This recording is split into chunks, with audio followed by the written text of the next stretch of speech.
સુરત શહેરની ચોક બજાર પોલીસે અલગ અલગ 4 રાજ્યોમાં સાયબર ક્રાઇમ ફ્રોડના 5 ગુનાનો ₹5,000નો ઇનામી વોન્ટેડ આરોપીને પકડી પાડી.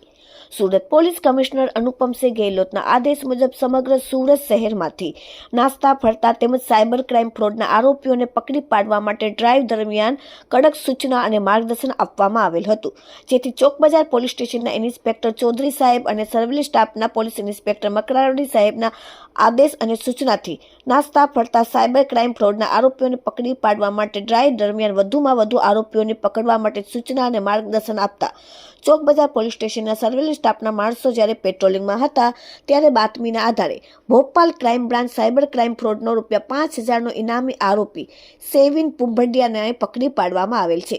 આરોપીની પૂછપરછ કરતા પોતાના નામના અલગ અલગ બેંક એકાઉન્ટ ખોલાવી સાયબર ક્રાઇમ માટે ભાડેથી આપેલ હોવાની હકીકત જણાવેલ, જેથી તે સમન્વય તથા ICJS તેમજ NCCRP પોર્ટલ ઉપર ચેક કરતા આરોપીના નામના યુનિયન બેંકના એકાઉન્ટ નંબરમાં MP, ઉત્તર પ્રદેશ, દિલ્હી, તેલંગાણા સહિત અલગ અલગ 4 રાજ્યોમાં સાયબર ક્રાઇમ ફ્રોડની કુલ ₹3,80,49,173ની રકમ જમા થયેલ, જે 4 રાજ્યોમાં અલગ અલગ જગ્યાએ 5 ગુનાઓ રજીસ્ટર થયેલ હોવાનું અને તે સિવાય અલગ અલગ 4 જગ્યાએ NCCRP એન્ક્લોઝમેન્ટ નંબરની સાયબર ક્રાઇમની 4 અરજીઓ થયેલ. અગાઉ વર્ષ 2024માં નવી દિલ્હી સાયબર સેલમાં સાયબર ક્રાઇમના ગુનામાં પકડાયેલ હોવાનું જણાવેલ. આરોપી વિરુદ્ધમાં કાર્યવાહી કરીને ભોપાલ ક્રાઇમ બ્રાન્ચ MPને પોલીસને સોંપવામાં તજવીજ હાથ ધરાયેલ છે.